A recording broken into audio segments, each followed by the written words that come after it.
नमस्कार दोस्तों। अगर आपको ऐसा लगता है कि इस दुनिया की सबसे बुरी लड़की तो पुणे की सिया गोयल ही है, वही सिया गोयल जिसने केतन अग्रवाल के साथ वो पहाड़ वाला कांड करी, उसको धक्का दे दी, बेचारे की मृत्यु हो गई, 26 साल का वो लड़का, तो शायद आपने बेंगलुरु की श्वेता नाम की इस लड़की के बारे में कुछ नहीं सुना है। श्वेता एक ऐसी लड़की है जिसने अपने लिव इन पार्टनर यानी कि अपने बॉयफ्रेंड के साथ मिलकर अपनी माँ, अपने बाप और अपनी छोटी बहन को खत्म कर दिया। कारण सुनेंगे ना तो आपका दिल दहल जाएगा। स्टार्टिंग से लेकर एंड तक सब कुछ डिटेल में बताने वाला हूं कि आखिर एक साधारण सी लड़की के दिमाग में इतनी बड़ी चीज कैसे आ गई, वो कैसे तैयार हो गई उस इंसान को खत्म करने के लिए जिसने 9 महीने तक उसको अपने कोख में पाली थी, बड़ी जद्दोजहद के बाद उसको पैदा करी थी।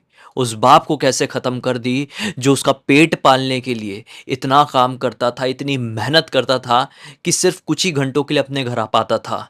ऐसी बहन के साथ उसने ऐसा कैसे कर दी जिसके साथ वो खेल कूद कर बड़ी हुई थी। दरअसल ये बात ना सब कुछ शुरू होती है जब इसकी श्वेता की पढ़ाई कंप्लीट हुई थी। वो बेंगलुरु के सिगेहल्ली नाम के इलाके में अपने परिवार के साथ रहती थी। जैसा कि आप सुन ही चुके हैं, उसकी छोटी बहन सुप्रिया जो लगभग 4 साल छोटी थी, उसकी माँ और उसके पिताजी, उसके जो पिताजी थे ना, वो पेशे से एक सॉफ्टवेयर कंपनी में काम करते थे, एक डिसेंट काम करते थे, डिसेंट पैसे कमाते थे। जीवन में किसी भी तरह की कोई परेशानी नहीं थी, सब कुछ अच्छा चल रहा था। अपने पिताजी के नक्शे कदम पे ही श्वेता बड़ी हुई थी। जब वो 21 साल के आसपास की हुई, यानी कि अभी से लगभग यही कोई 5 साल पहले, यानी कि सन 2021-22 में ही पकड़ लो, उसकी ग्रेजुएशन कंप्लीट हुई। ग्रेजुएशन कंप्लीट हुई तो वो अलग-अलग कंपनीज़ में इंटरव्यू देना शुरू कर दी और वहीं पर उसको एक डिसेंट सी कंपनी में जॉब मिल जाता है। जॉब वो करने लगती है, सब कुछ सही था। वो इस कंपनी में एक सॉफ्टवेयर इंजीनियर बन चुकी थी, अच्छे पैसे कमा रही थी। अब लाइफ ऐसा लग रहा था कि इससे बेटर और क्या हो सकती है, ये परफेक्ट टाइम है अब लाइफ का कि जिंदगी में किसी तरीके से आगे बढ़ा जाए, शादी के लिए कोई लड़का देखा जाए। इसी दौरान इसकी मुलाकात किसी फ्रेंड सर्कल के थ्रू केनेथ नाम के लड़के से होती है। केनेथ भी बेंगलुरु की एक कंपनी में एक अच्छा काम करता था, डिसेंट काम करता था, वो भी इंजीनियर था, अच्छा पैसा कमा रहा था। जब ये दोनों की मुलाकात हुई तो शुरू में तो दोस्ती रही। ये शुरू में घूमे फिरे, अलग अलग जगह पर जाते थे, कभी पार्क में, कभी मॉल में, कभी मूवी देखने चले गए। लेकिन ना जब कभी भी श्वेता के परिवार वालों को, यानी कि उसकी मम्मी को, उसके पापा को और उसकी छोटी बहन को ये पता चलता था कि श्वेता घूमने के लिए केनेथ के साथ गई थी, तो कई बार आपत्ति जताते थे क्योंकि केनेथ उन लोगों को पसंद नहीं था। पता नहीं क्यों, शायद कोई ऐसी रीज़न रहा होगा, कुछ वाइब्स वगैरह ऐसा फ़ील हो जाता है ना, तो उनको ये फ़ील हो गया था। वो मना करते रहते थे और वो गुस्से में अपने घरवालों को टालती रहती थी कि नहीं यार, मेरी लाइफ़ है, मैं बड़ी हो गई हूँ, घूमूँगी फिरूँगी। जब शुरुआत में थोड़ी-सी ये प्रॉब्लम होने लगी, श्वेता का रिलेशन बहुत ज़्यादा गहरा हो गया ना केनेथ से, वो प्रॉपर बॉयफ्रेंड बन चुका ना, तो श्वेता ने ये डिसाइड कर ली कि अब मैं हफ्ते के, महीने के कुछ-कुछ दिन अपने बॉयफ्रेंड के साथ उसके फ्लैट में रहूँगी। केनेथ एक रेंटेड फ्लैट में रहता था, एक डिसेंट सोसाइटी की डिसेंट बिल्डिंग में। अब वो हफ्ते के 3-4 दिन अपने बॉयफ्रेंड के साथ रहने लगी और 3-4 दिन अपने घर पर रहती। तो घरवाले ना उसके ऊपर बरस पड़ते कि भई ये क्या कर रही है तू? तू कैसे लिव इन रिलेशनशिप में रह सकती है? अपने कल्चर में ये सब कुछ नहीं चलता है। अपने देश में ये सब कुछ बिल्कुल गलत है एक तरीके से देखा जाए तो। तू अपना दिमाग खो चुकी है, मतलब ऐसे उसको अपने वे में घरवाले डाँटते थे, सँभालते थे। लेकिन उसको ये चीज़ से बहुत ज़्यादा प्रॉब्लम होती थी। उसको ऐसा लगता था कि मुझसे मेरी फ्रीडम छीनी जा रही है। श्वेता के लिए अब उसकी जो माँ है, जिनका नाम मुथुलक्ष्मी था, वो एक विलन बन चुकी थी। उसको लग रहा था कि मैं अपनी लाइफ में ग्रो नहीं कर पा रही हूँ, उसका अकेला कारण मेरी माँ है। मैं बॉयफ्रेंड बना ली, उसके साथ रह रही हूँ तो इतनी दिक्कत, अरे कौन से ज़माने में जी रही है मेरी माँ। तो उसकी ना अपनी माँ से बहुत ज़्यादा अनबन रहने लगी। इसलिए श्वेता ने एक दिन डिसाइड करी, साफ-साफ घर वालों को बोल दी कि मैं ये घर हमेशा-हमेशा के लिए छोड़ के जा रही हूँ। मैं अब अपने बॉयफ्रेंड केनेथ के साथ ही उसके घर पर रहूँगी। अब वो अपने बॉयफ्रेंड के घर पर जाकर शिफ्ट हो गई। अब समय-समय पर श्वेता के घर वाले, माता-पिता और छोटी बहन उसको फ़ोन करते रहते थे। कई बार हाल-चाल भी पूछते थे, तो कई बार डाँट भी लगा देते थे कि भई तू घर क्यों नहीं आ जाती? तू क्या कर रही है अपनी लाइफ़ में? क्या कर रही है अपनी लाइफ़ में? ये चीज़ क्यों कहे माता-पिता और बहन ने? क्योंकि श्वेता ने अपने बॉयफ्रेंड केनेथ के साथ मिलके 30 लाख रुपए का लोन ले ली थी। डिसेंट पैसे कमाती थी, एक सॉफ्टवेयर इंजीनियर थी बेंगलुरु की अच्छी कंपनी में, उसका बॉयफ्रेंड भी। लेकिन ऐसी कौन सी मुसीबत आन पड़ गई इनको कि इन लोगों ने इतना बड़ा लोन ले लिए। अब भाई लोन चुकाने के लिए ईएमआई लगती है, प्रॉब्लम्स होने लगी। सैलरी जितनी आ रही थी उससे ज़्यादा खर्चा हो जा रहा था, क्योंकि आपको एक पूरा परिवार चलाना है, उसके बाद अच्छी खासी ईएमआई भी भरना है, तो बड़ी परेशानी होने लगी। तो ये अपने माता पिता को फ़ोन करती कि मुझे पैसे चाहिए। तो कई बार तो शायद थोड़े बहुत दे देते रहे होंगे, लेकिन कई बार इसको डांटते भी होंगे कि अब ज़्यादा हो रहा है ये वो करके। कई बार डांट डूट के अपने घर भी बुला लेते थे, ये चली भी जाती थी। लेकिन घर जाती थी तो वही झगड़ा होता था, फिर इसके दिमाग में वही चीज़ आती थी, फ्रीडम नहीं मिल रहा है, फ्रीडम नहीं मिल रहा है, और फिर लड़ाई झगड़ा करके वापस से अपने बॉयफ्रेंड केनेथ के घर पर आ जाती थी। इतनी सारी परेशानियां होने के बावजूद कहानी में एक बड़ा विचित्र ट्विस्ट आता है। जब केनेथ अपनी सोसाइटी से अलग एक दूसरी दूर दराज की सोसाइटी में एक और फ्लैट रेंट पर लेता है, जो 1 BHK का एक फ्लैट था जिसका रेंट 15,000 रुपए था। लिटरली ये दोनों मिलकर 30 लाख का ईएमआई ढंग से चुका नहीं पा रहे हैं। इनका सर्वाइवल कैसे चल रहा था वही जाने। और ऐसी सिचुएशन में वो एक 15,000 का फ्लैट रेंट पे ले लेता है, सिर्फ इसलिए कि उसको लेना था, वहां पर रहना नहीं था। एक्चुअल में लिया क्यों, ये शायद आगे समझ में आएगा आपको, एक अंदाजा तो मिल ही जाएगा। अपनी राय कमेंट सेक्शन में देते रहना जिससे सब कुछ क्लियर होता रहे। तो बात यह है कि उसने ले लिया और उसकी गर्लफ्रेंड ने भी मना नहीं करी है। लेकिन अब इतना कुछ करने के बाद ना दोनों के ऊपर फाइनेंशियल बर्डन्स बढ़ने लगे। दूसरी तरफ जब कभी भी श्वेता की अपने घर वालों से बात होती तो घर वाले डांटते, बोलते कि तू अपने घर क्यों नहीं आ जाती है।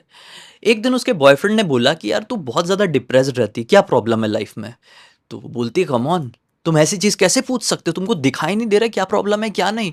यहाँ साला ढंग से सर्वाइवल नहीं हो पा रहा है, ऊपर से वो लोन ईएमआई और तुम्हारा एक नया फ्लैट, बहुत झंझट हो रही है। तो ये बोलता है कि यार इतना टेंशन मत ले, तेरे घर वाले तो अच्छे खासे पैसे वाले हैं, कोई कमी नहीं है। तेरे पापा एक इतनी बड़ी सॉफ्टवेयर कंपनी में इतना डिसेंट प्रोफाइल पे है, इतना बढ़िया कमाते हैं, तू पैसे मांग ना, कोई लड़का भी नहीं है तुम्हारे घर पे, सब कुछ तुम्हारा ही तो है, तेरा और तेरी बहन का, मांग ले अपने घर वालों से। ये झल्ला कर कहती है, अरे मांगने जाती हूँ, माँ बीच में जाती है, इतने अड़ंगे डालती है, नहीं मिल सकते मुझे पैसे, नहीं है वो मेरी प्रॉपर्टी, बात खत्म। शायद ये वही मोमेंट रहा होगा जब केनेथ ने श्वेता से कहा होगा, ऐसे कैसे भाई, प्रॉपर्टी तुझे मिल सकती है, सोच, अगर तेरे घर पे कोई रहे ही ना तो सब कुछ तो तेरा ही है, सारे पैसे, पूरा घर, जो भी जमीन जायदाद होगी सब कुछ तेरा है। और अब ये केनेथ के कहने से कह लो या फिर श्वेता के दिमाग की उपज कह लो अकेले की, या फिर दोनों ने म्यूचुअली डिसाइड किए, ये डिसीजन पर पहुंचे, ये कंक्लूजन पर पहुंचे कि जाते हैं घर और श्वेता की माँ को रास्ते से हटा देते हैं।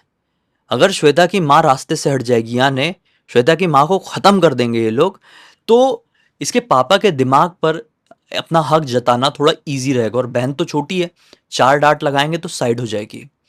दोनों को बहुत अच्छे से मालूम था कि किस टाइम पर मुथुलक्ष्मी यानी कि श्वेता की माँ अपने घर पर अकेली होती है। और बस इसी एक सोच ने, इसी एक प्लानिंग ने दिया एक ऐसी घटना को अंजाम जिसे सुनकर आप ये कहेंगे कि ये किसी इंसान का काम नहीं हो सकता, बल्कि कोई शैतान ही ऐसा कर सकता है। जी हाँ, इसको बहुत अच्छे से पता था कि मेरे पिताजी इतने बजे अपनी कंपनी पर जॉब करने के लिए चले जाते हैं, इतने बजे छुट्टी होकर घर पर आते हैं। 20 साल की सुप्रिया बहन, श्वेता की 20 साल की, जो 4 साल छोटी थी, वो भी कितने बजे कॉलेज जाती है और कितने बजे कॉलेज से आती है। दोपहर का एक पर्टिकुलर 2-2.5 घंटे का समय ऐसा होता है कि जब माँ घर पर पूरी तरह से अकेली होती है।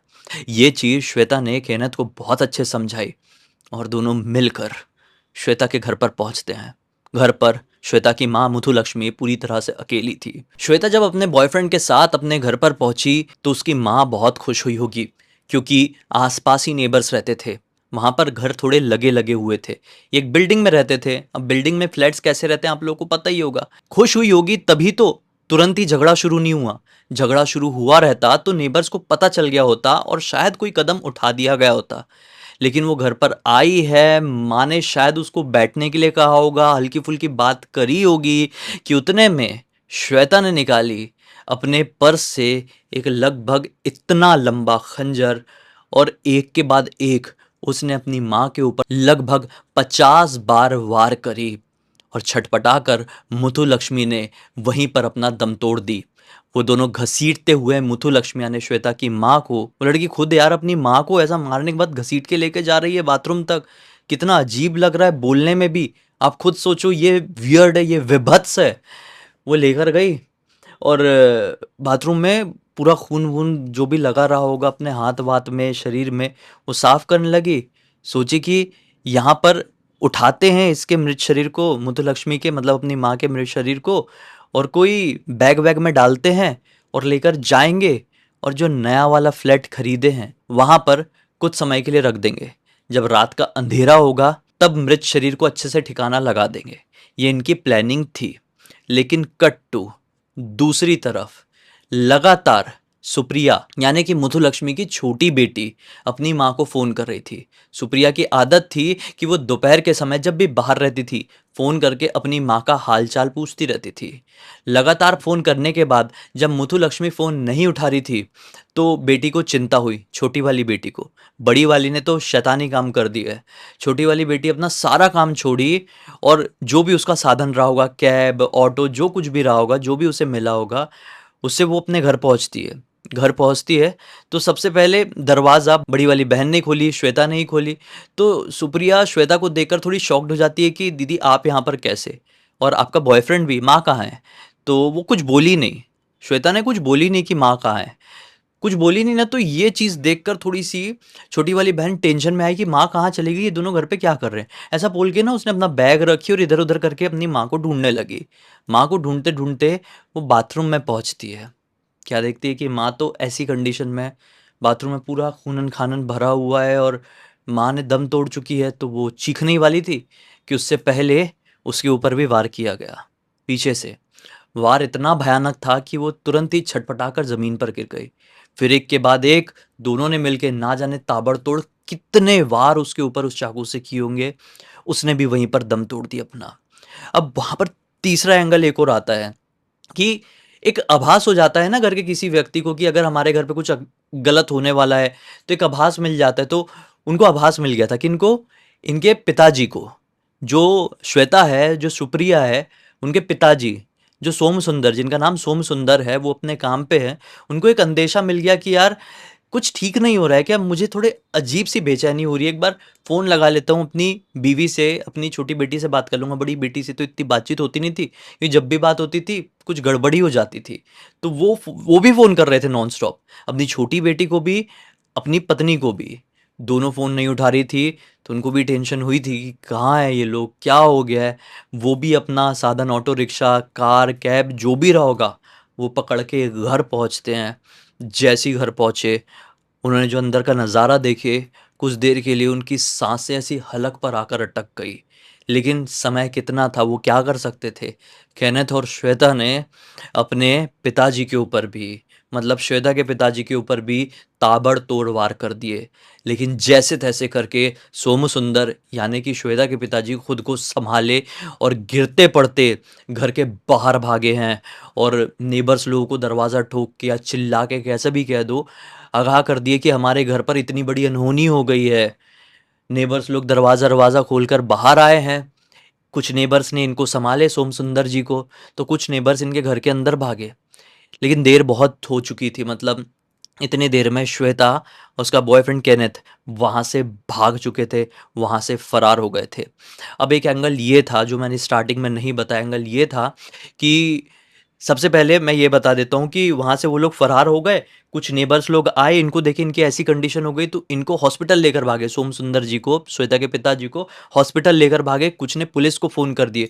तो पुलिस इतनी तैयार और इतनी अच्छी वहाँ की, तुरंत ही 6 टीम लॉन्च कर दी भाई। कि एक टीम का काम था पुलिस में जो सीसीटीवी फुटेजेस को खंगालेगी, एक टीम का काम था कि सारे जो टेक्निकल चीज़ें हैं उसको ट्रेस करेगी, चाहे laptop, mails, emails, messages, phone, सारी चीज़ों को ट्रेस करेगी। एक टीम का काम था कि सारी नाकाबंदी लगा देगी। एक टीम का काम, भाई ऐसा 6 टीम का अलग अलग काम बँट गया। और कुछ ही देर में एक टीम ने ना जाने कितने सारे सीसीटीवी फुटेजेस खंगाल डाली और एक चीज़ पता चल गई कि श्वेता और केनेथ, जो एक नया वाला फ्लैट लिया था केनेथ ने, वहाँ पर एक नया बैग लेकर पहुँचे थे। पुलिस को अंदाज़ा मिल गया कि इन लोगों के हाथ में एक नया बड़ा सा ट्रॉली बैग दिखाई दे रहा है, ये शायद कहीं भागने वाले। टीम अलर्ट हुई पुलिस की और भागी श्वेता और केनत को पकड़ने के लिए, केनत के उस नए वाले फ्लैट में जो 1 BHK वाला लेके रखा था। यहाँ दूसरी तरफ सोम सुंदर जी को कुछ लोग हॉस्पिटल लेकर पहुंचे। हॉस्पिटल वालों ने कह दिए कि इनकी जान नहीं बच पाई, लाने से पहले ही इनकी मृत्यु हो गई है। तो यहाँ पर सुप्रिया, छोटी वाली बहन, माँ मुथुलक्ष्मी और सोम सुंदर पिताजी तीनों खत्म हो गए थे। और पुलिस इनको पकड़ने के लिए जब नए वाले फ्लैट में पहुंची तो क्या देखती है कि वो लोग वहां से भी गायब हैं। ये दोनों कहीं निकल ही लिए थे। फिर पुलिस ने सीसीटीवी फुटेजेस खंगाली और ये समझ में आया कि ये दोनों पौंडीचेरी के लिए निकले हैं, अलग अलग निकले हैं, ताकि पुलिस को और जो कोई भी ढूंढ रहा है उनको चकमा दे सके। अलग अलग भागे ये लोग लिटरली। यहाँ पर एक टीम पुलिस की, ये जो केनेथ था उसका नया वाला जो फ्लैट था उसकी तहकीकात कर रही थी। उसमें क्या सामने आया कि केनेथ ने एक नीले रंग का बड़ा सा ड्रम खरीद कर रखा था जो नया ही था, जबकि वहाँ पे पानी की सप्लाई वगैरह सब अच्छी थी उस बिल्डिंग में, लेकिन फिर भी उसने एक नीला ड्रम खरीद के रखा था। एक लंबा सा बड़ा सा कटर खरीद के रखा था। एक बड़ी सी भारी सी हथौड़ी खरीद के रखा हुआ था, हैमर जिसे कहते हैं। और वो फरार हो गया था। अभी अभी तो भागने का ही बचेगा ना। तो जब सीसीटीवी फुटेज को खंगाला गया तो ये तो अंदाज़ा मिल गया, ये पूरा क्लियर पता चल गया कि श्वेता एक होटल में रुकी हुई है पौंडीचेरी के। तो वहाँ पर पौंडीचेरी पुलिस पहुँच गई और श्वेता को हिरासत में ले लिया गया। लेकिन ये बंदा केनेथ उसका बॉयफ्रेंड पकड़ में नहीं आ रहा था। वो पता नहीं कहाँ निकल गया था भाई। बहुत ढूंढाई चली, नहीं आ रहा, समझ में नहीं आ रहा था। 24 घंटे के अंदर तो श्वेता पकड़ में आ गई थी। 22 जून को इन लोगों ने ये कांड किए थे। 23 जून को श्वेता को पकड़ लिया गया। लेकिन उस बंदे को ढूंढने में थोड़ा सा टाइम लग गया क्योंकि उसने लगाया था थोड़ा सा दिमाग। उस बंदे ने ना एक ऐसा बीच शैक पे रेंट पे जगह ले लिया था जहां पर कोई फोटो आइडेंटिटी प्रूफ नहीं देना पड़ता था। एक ऐसा जगह, एक ऐसा रेंट पर कमरा ले लिया था, बीच शैक जिसे कहते हैं। बहुत सारे लोग शैक नहीं समझेंगे इसलिए मैं कमरा कह रहा हूँ। तो बीच शैक पे उसने एक रेंट पे ले लिया था। वहां पे आईडी नहीं लगती है और यही कारण था कि उसको ट्रेस नहीं कर पा रहे थे। लेकिन मानना पड़ेगा भाई, लिटरली बेंगलुरु पुलिस को और पौंडीचेरी पुलिस को, भाई क्या काम किए। मतलब उसको पकड़ लिए, पता नहीं कैसे किए होंगे। उन लोगों की इंटेलिजेंस, उन लोगों की अलर्टनेस दाद देनी चाहिए। एक तो मुंबई पुलिस ने जो कर दिखाया है अभी वाला केस, जो 3 दिन पहले मैंने वीडियो बनाया था, जो मुंबई लोकल वाला केस हुआ बेंगलुरु पुलिस का, उसको पकड़ लिए बंदे को और फाइनली बेंगलुरु लेकर आए और उससे बातचीत वगैरह शुरू है, चल रही है। लेकिन अब तक क्लियर नहीं हो पाया है कि असली मोटिव क्या था दोनों का। पहले ये जो श्वेता है, ये जो लड़की है जिसके माता पिता बहन के साथ ये सब कुछ इन लोगों ने किए, वो क्या बोलती है कि ये सब कुछ केनेथ ने किया है, ये केनेथ की प्लानिंग थी, मेरा कोई हाथ नहीं है। दूसरी तरफ वो अपना बयान बदल देती है। फिर दूसरी टीम के सामने वो बोलती है कि नहीं नहीं, केनेथ को छोड़ दो, वो तो कुछ किया ही नहीं है, ये सब कुछ मेरा सोचा था, मेरा किया जा रहा है, वो तो बस मेरा बॉयफ्रेंड है, उसकी यही गलती थी। तो यहाँ पे जो बयान है उसमें भी कॉन्फ्लिक्ट हो रहा है और केनेथ भी ढंग से कुछ बता नहीं रहा है। अभी पता नहीं क्या होता है। देखो पुलिस ने अपना काम बहुत अच्छे से करी है कि इनको सही समय पर पकड़ ली है। 3 जान चली गई, उसमें क्या ही कह सकते हैं। लेकिन अब देखना ये रहेगा कि ये दोनों को क्या सज़ा मिलती है। क्या बेचारे बूढ़े माँ-बाप और छोटी बहन को मिल पाता है इंसाफ, या मिलती है तारीख पे तारीख, ये तो वक्त ही बताएगा। आपकी क्या राय है इस केस में कमेंट सेक्शन में ज़रूर बताना। वीडियो अच्छा लगा तो लाइक कर देना, चैनल को सब्सक्राइब कर देना। इंस्टाग्राम, हमारी वेबसाइट और गेमिंग चैनल का लिंक डिस्क्रिप्शन बॉक्स में मिल जाएगा। बाकी इस चैनल में कल फिर से मिलते हैं, तब तक के लिए बहुत बहुत धन्यवाद। आपका दिन शुभ हो।